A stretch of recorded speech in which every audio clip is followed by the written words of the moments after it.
ઓસારા વિશ્વ શાંતિ મહાકાળી મંદિર ખાતે આઠમને મંગળવાર હોવાથી દર્શન માટે ભક્તોની ભીડ જોવા મળી.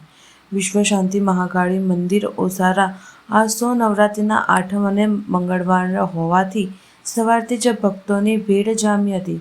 દર્શન કરવા માટે મંદિર પરિસરમાં માઈ ભક્તોની લાંબી કતારો લાગી હતી. નવરાત્રિમાં આઠમનું વિશિષ્ટ મહત્વ હોય છે.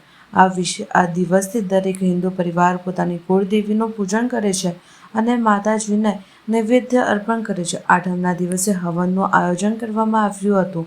આજના દિવસે હવનમાં શ્રીફળ હોમવ્યા બાદ 52 દિવસના વ્રતનો પૂર્ણાહુતિ થાય છે. નવરાત્રિના આઠમના દિવસે મા ગૌરી માતાની પૂજા કરવામાં આવે છે. મા ગૌરી માતાજીના નવદુર્ગાનું 8મું રૂપ છે.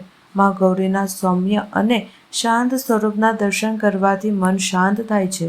નવરાત્રિના આઠમને મહાઅષ્ટમી પણ કહેવાય છે. આ દિવસે માતાજીની ખાસ પૂજા થાય છે અને નૈવેદ્ય ધરાય છે.